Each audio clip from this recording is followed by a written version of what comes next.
Good evening, everyone. Welcome to our live stream from Matlinens Gymnasium. My name is Sana Ruotsala. I'm the principal here. Each academic year, we tend to invite experts. We organize workshops for both parents and students concerning the theme substance abuse. This year specifically, tackling this theme feels even more important due to the recent school health survey results and also the passing of our student. Due to the pandemic, we decided to organize a webinar and hope to reach as many of our students and parents as possible. Our keynote speaker today is Maria Thelén, someone whose name you might have run into in the newspapers and magazines as of late. Maria is a trained expert.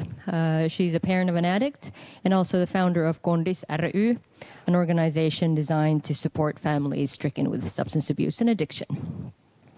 She will share with you her story today.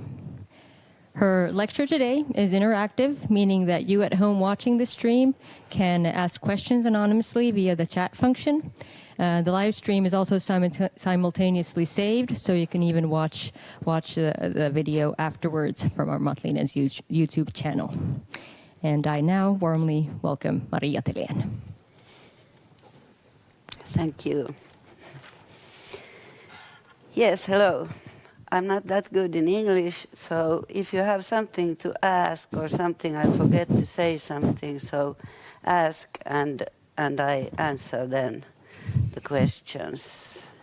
You can ask all over the lecture and like that. And I started to make these elections and things and started my Kondis because I wanted to help people to understand about help people and then people to understand about these things, about the drug abuse, and it's not a thing that you have to be ashamed of and things like that. And that's why I want to talk about these things and making it so that everybody, you don't have to be alone with these things. So it's very good if you want, if you may talk about these things more, be not alone, and ask for help if you feel that you need some help and like that. And I have a son that's 29 years old now, and he is still abused in the abuse, and he started as a 15-year-old using cannabis, and parents didn't know anything about that, and that was quite a shock when we knew about this. And that's something I want to say to you also, is that if you know that somebody is using cannabis or something like drugs or something like that, talk about it and tell it to someone. It's not that bad to tell. It's better to help the people that is using if you tell to someone that you know that that people is using that drug. And that I should have been very, very happy if somebody should have told us about my son's abuse. And then when we find out, it was too late already. I don't know if he could have done something, but it's not. It's still better to tell. And at first, I want to tell you about cannabis. That everybody says it's a nature product. The young people is always telling their parents and everybody that it's a nature product. It's not that bad to use that, and I usually say that it's the most dangerous drug because of that thing that everybody talks about it like a nature product, that is not so dangerous. And for me, it's the most dangerous drug because of that, and because of you usually go further when you start using cannabis.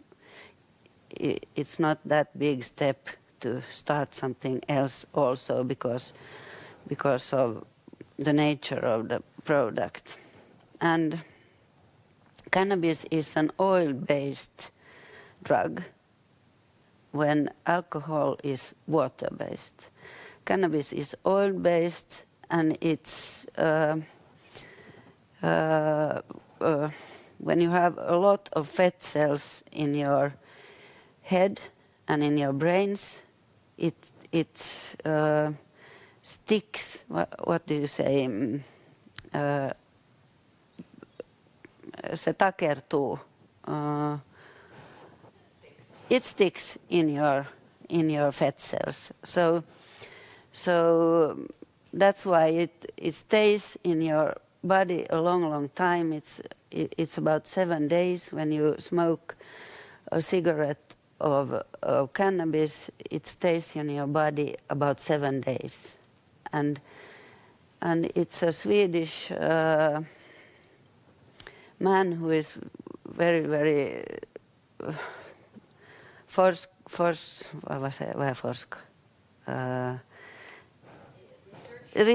researching cannabis. He says you get pretty dumb when you use cannabis because of the oil thing and it stays in your head, and that's why people who starts to use that, they get like they don't, de får ingenting till stånd, they can't get anything done, and that's why they don't go further. And if you use only cannabis, it's also dangerous, I think. And my son started to use cannabis as 15 years old, and he was a lot at home, and he played a lot of TV plays and things like that, and we didn't understand that he was that was the drug thing, that was the problem. We thought it was the staying home and played all the time the data games. What is it? Computer games. Yes. I can't find the words. So, but that was the thing that we were like, at what's the wrong with the guy, and we talked a lot about things at home, and we talked a lot about drugs, and my son said that Mother, do you think I'm crazy? I'm not using drugs. And I thought that no, he's not crazy. So I was always thinking that he said was the truth. But when you start using drugs, you never tell the truth, and that's also the problem, because everything starts to only. He was only thinking about the drugs, and then you start to don't tell truth and everything like that. And I was once in a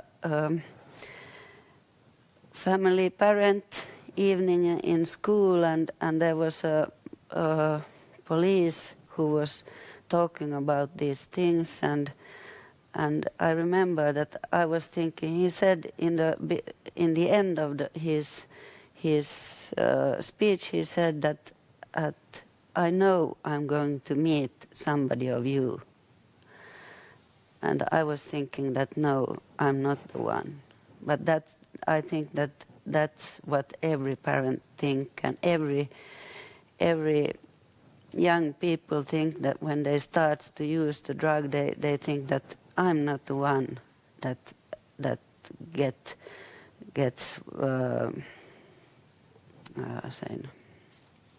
blir beroende. Addicted, yes. I'm not the one that gets addicted, so that's the problem with that. And that's why I say always in school that don't even try, because you don't know if you are the one that gets addicted. So and when you get addicted, and it's a disease, so it's very difficult to go away from that. But I can tell you, and one thing about the cannabis still is the psychosis that you can get from when you smoke cannabis. You can have a psychosis, and it's a thing that you hallucinate, and you see things that don't feel, that you don't. It's not real. So that's when you once get that, you can get it many times, and it can be a really bad disease that you can have it. Still, if you stopped using drugs and everything, it's a disease that can be for you for the rest of your life. So that's also a very, very bad thing. But now I can tell you a little bit about what happened in our family. We are a normal family. My son played ice hockey and floorball, and he got the friendship prize at school. And then he got also a prize for a good gymnastics prize and for sports. So he was really a normal guy that have some problems with what do you call it? ADHD, yes. And that's quite normal that those people starts to abuse something. But then I have a daughter, and then I have a husband, and we are still married, and we went through a very, very bad. It was a shock when we find out that our son is using this drug, and it started when we were at our cottage, and he was lending my car. He was the only one who stayed at home, and we were at our cottage, and he drive a car crash, and he jumped out from the car, and the police came there and phoned me in the middle of the night and said that your car is in the middle of the street, and there is no driver in the car. And I said that, okay, that's my son who lended the car, and I think maybe he has been using drugs. And that's the thing that I had been like telling myself, no, it can't happen in our family, it can't happen in our family. So then I said, okay, now I know, I think he's using drugs. And then I said to the police that I can call him and say to him that he comes to you, and I did that. And he was going to the police, and they took him to the police station and took the blood test, and he had cannabis, amphetamine, and sedative medication in his blood. So when you use cannabis, you need a little bit something that give you that you can work or do something. So then you take amphetamine, and then when you use this amphetamine you can't sleep, so you need some sedative medication. And that was really, really bad. But we didn't know that next morning when I got up from and got out in the room, or out to the yard, and then my daughter was outside crying, and I was thinking that, oh my God, what has happened to her? This is very, very, very bad now. But then my daughter was crying because of her brother had went to her friend, and when he was sleeping, the friend opened her backpack, his backpack, and the backpack was full of needles that you can use for drug, and that was the shock. Then we understood that his life was destroyed, and it was very bad, and it was a very, very, very big shock in our family. And when you use drugs, it's not the one who uses drug. It's not his problem. It's not his own thing that he uses drugs. It infects all the family and all the friends and everybody. It's a big, big crowd of people that is affected from the abuse, and that's something to think about too. And it was for first it was very, very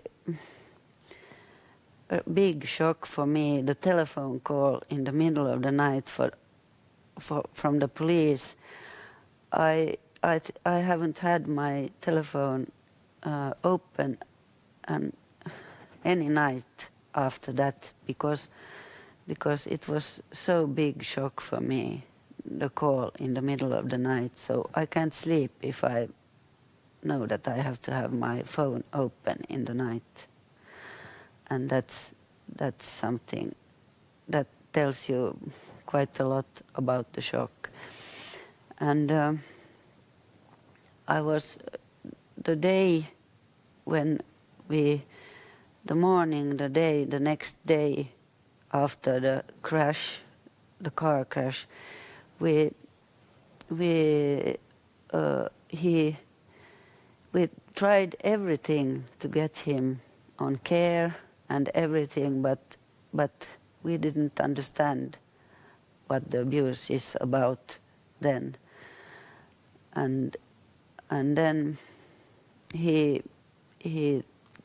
got away from our home. He didn't want to live in our home. He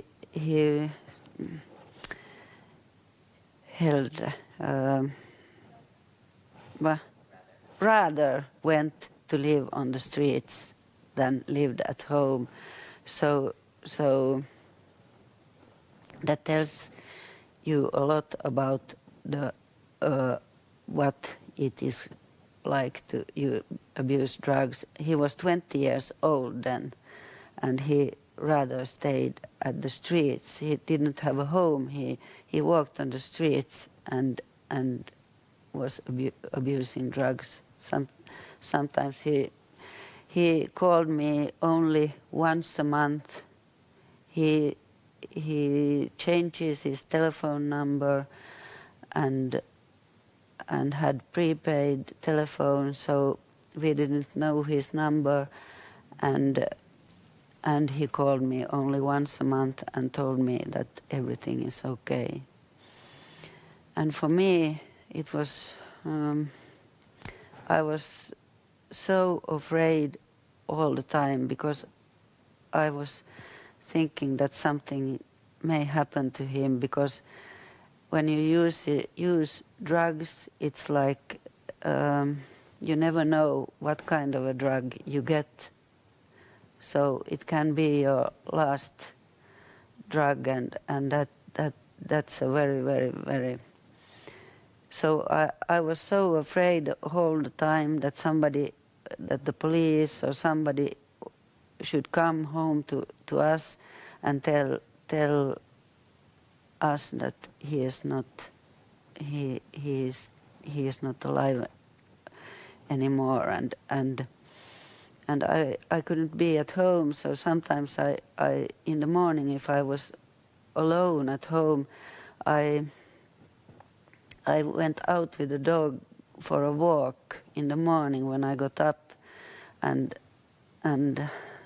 it was I can't explain the thing how it affected me and my family. And my husband tried to all the time take care of me, and I tried to take care of my son, and it was I did everything for my son, and that's something you should not do, because it's very difficult for a parent to understand that you can't help your son, you can't help your child, you can't do the things that you usually do for your child. You can't. The last thing we now had to do, we had to say to him that you can't come home, and that's very, very, very hard for a mother, and no answer, no questions, and that's very, very difficult for me. But when you start, then I understood that I can't live like this. I have to do something, try to help myself. And then I found the groups with other parents that have the same problem. Then I understood that somebody else has also this. I'm not alone. So we could talk, there you can talk, and everybody understands from the first word what you mean when you tell them the horror stories that happens all the time. But after the half year, when it had that this happened in July, and next time when he came home was at Christmas.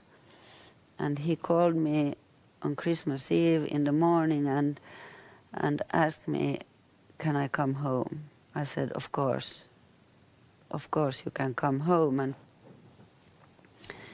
And I was childish to think that maybe he will stay at home after that, but he only stayed the one night. Because I think it's in your home too, that the Christmas Eve is very, very important. So is it is in our family too.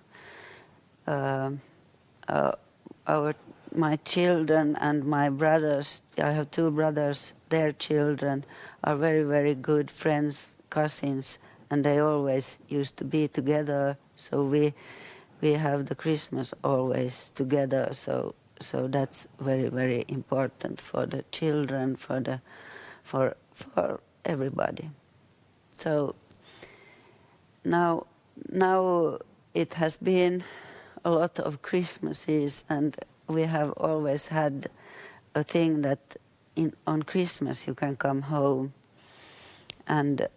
But now, the last Christmas, last year, we had to say to him that you can't come home, because when he comes and he is a bad condition, it affects everybody else. So now he couldn't come, and it was very, very difficult. I know that many parents that have the same thing, they usually don't want their children to come home, and we have a Facebook group that is it's almost 300 parents there, and we are always, when it comes to Christmas, we are always talking about what shall we do when the children wants to come home, and we don't like the Christmas that much because of that, and that's not nice. But the one thing that comes with this is the crimes, the criminality, and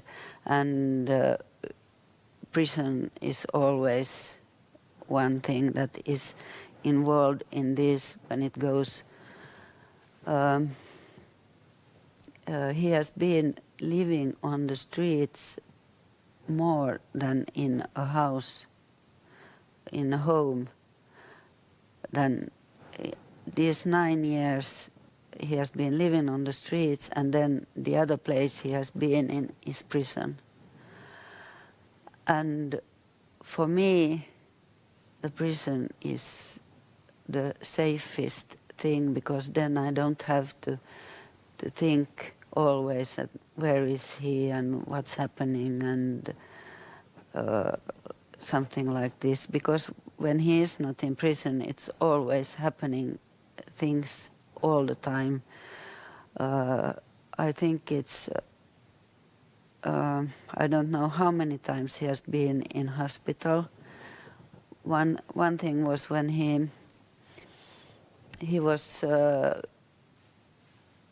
coming home from prison.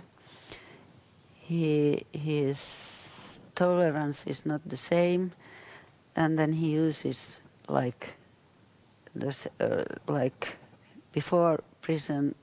Then it's always overdose, and then last time they found him in a forum, and the police found him, and then they sent him to hospital.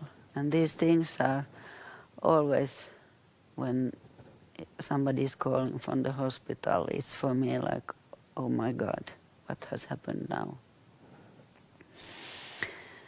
But once also when the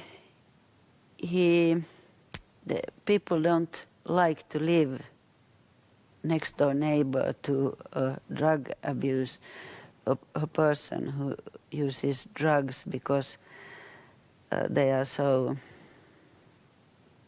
you don't ever know what they do next, and so always when he gets home, they say that you can't live here anymore. It's like 2 months or 3 months, and then he is kicked out from the Inga frågar, jag tror, varje gång du lyfter den. Yeah, then he is kicked out from his home. So then he always had to go to the streets, because once he was living at our place, and I remember when we were at our neighbors to eat, and then he was calling like every 10 minutes, and I said to my husband, now we have to go home, because something is wrong at our house. And then we went home. He was in psychosis, and he was taking planks from the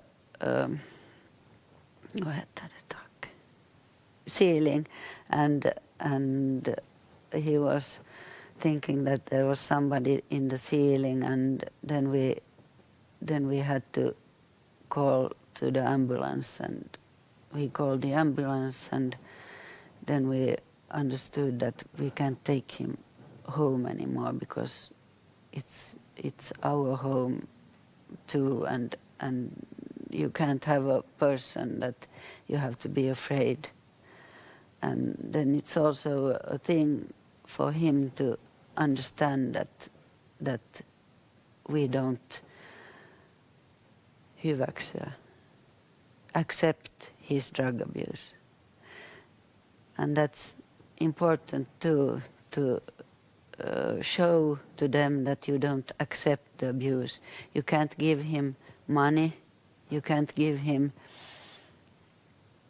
anything that helps him to abuse. And that's sometimes a very, very difficult thing to say when he says that he is hungry and he wants some food. If you give the money for the food, you know that it goes to the drugs, and that's not the easy thing.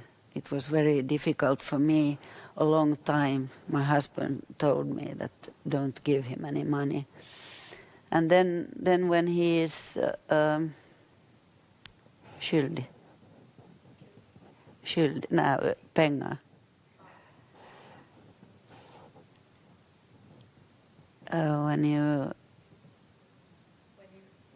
owe somebody. Yes. When you owe somebody money and the people that you buy the drugs from are not the kindest people. So when you owe them money, it's not that nice. So once he told me that he has very, very sore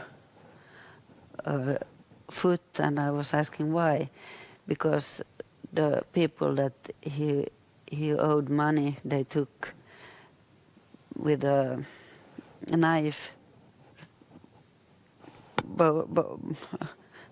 cut from his foot, and that's not so nice. So, and once he called me in the beginning of this. He called me, and I hadn't told my mother about this yet then, and he called me. We were in the shop with my mother, and he called me. I owe 2,000 euros, and I haven't the money, and if I don't pay, they take my fingers. So I was like, oh my God, what shall I do now? And then my mother was, what happened to you? And then I had to tell her in the shop, and I started to cry there and told her that what has happened. And that was not nice. That's why it's better to talk about these things directly. But I was thinking that my mother is too old to know, but now it has been 9 years, so I couldn't keep it a secret. So then that was the way she got to know about it, and that was not nice. And at first I was ashamed of this thing, and that's also a thing that you don't need to be ashamed of that. And I was so ashamed in the beginning that I was thinking that I can't go to the shop. What if somebody asks me about the children? And then I started to always talk about our daughter. But then once it was one of the parents that asked me that, how is it with your son? And then I heard myself saying that he is a drug addict. And then it was like, it helped me to open these things, and that's why also I'm talking about this, that I don't want anybody to be alone at home and thinking that, oh my God, my children is using and what shall I do, to be ashamed. it's not your fault that your children is using. Everybody makes their own plans about their own lives. So everything that you do is it's your thing. But you as a parent hadn't teach them to use the drug, so it's not your fault. And some things that happened, I want to tell you about those things that you maybe can recognize that they are using drugs. Is the change personality is one thing, and that's something that people always asks me is that how can you talk about your son like that? And then I'm telling that I don't talk about my son. I talk about a drug addict, because the personality changes a lot when you use drugs. People don't usually make crimes, and 90% of everybody who is in prison is using something. That's a very, very that's something I couldn't think before, but now it's really like that, and they don't do things. Everything that happens, and it stays in the newspaper, something about somebody who has done these things, whatever. It's usually a drug addict. When you are in shock, and how can people do things like that? It's usually drug addicts that do things like that, and that's why I'm talking about this. And my son, he knows that I'm talking about these things. And the thing that I most want is that I could talk with my son beside me, talk with him, and he should tell his story and I tell my story.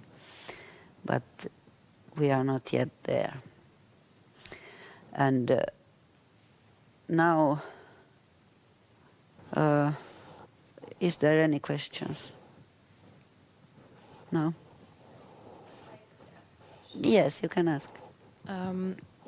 Do you have any tips to how to prevent this whole situation? You talked about earlier in your lecture that you were talking about these things at home.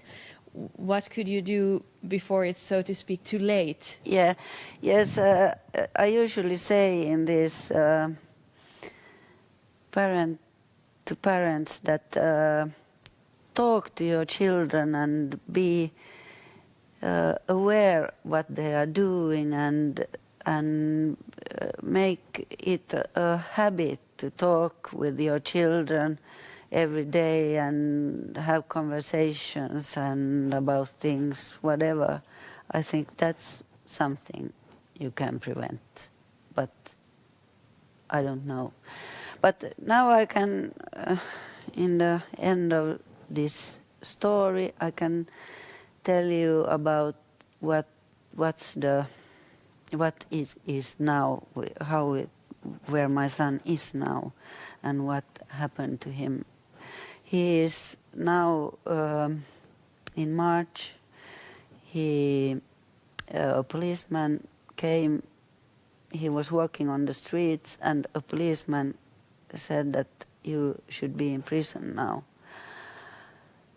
And he was, nobody knew that he had a prison, and then the policeman took him to prison, and now he is still there. And in Finland, when you get, you do something, it takes 3 years for the trial to be, and that's why he has been waiting and waiting for when he is going to prison, and now everything that he has done has come to him when he have been there in prison. So now he is going to be there 2 years. And now he has been thinking about everything that he has done, and talking to me and talking about, asking about other people, how they are, and he said to me that I am in prison and I am thinking about all the bad things that I have done, and that's why I am here. Now he understands that, and he is also taking lectures in English, and then there has been, he is Catholic, so there has been a priest, and vad är bikt att säga?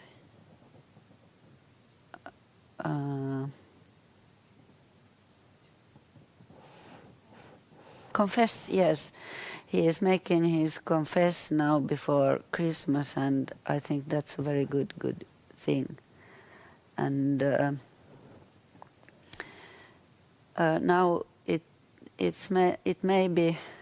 seems good, and now I can sleep my nights, and I hope that when he comes out, but I can never make my hopes so high, because I'm always afraid that something happens, and usually it happens. So I can only hope for the best, and think that maybe I haven't seen him now for.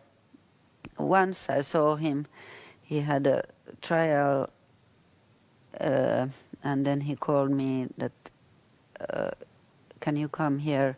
Now you can see me. And I went there, and I could only hug him, and then I had to go away. So that's the only, that's only once I have seen him, because first it was before the corona, and now it's also, I was thinking that the whole family can go and see him to the prison at Christmas, but now nobody can go there because of the corona. Maybe we can have a Skype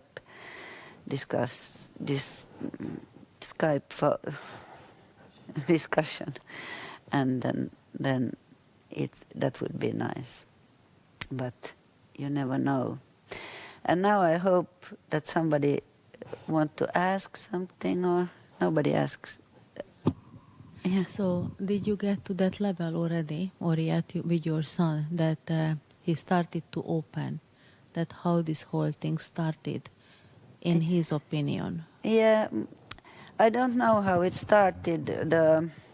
When he was 15 years old, he started. That I don't know so much about, and he always says that.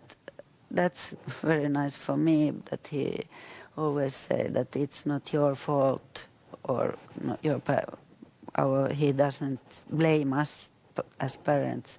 He says, but I think he went to the wrong people, wrong friends, and that's always something when they say that, would you like to smoke or something like that? It's easy to say yes, but it's very difficult to say no. And I think that the young ones would be a lot tougher when they say no. But it's not easy to say no. And one thing that also happens when you smoke cannabis is that or use drugs, is that your brain doesn't develop. And when I talk to my son, I think he is like a 16-year-old boy. So the developing is not, that's also a bad thing. Yes.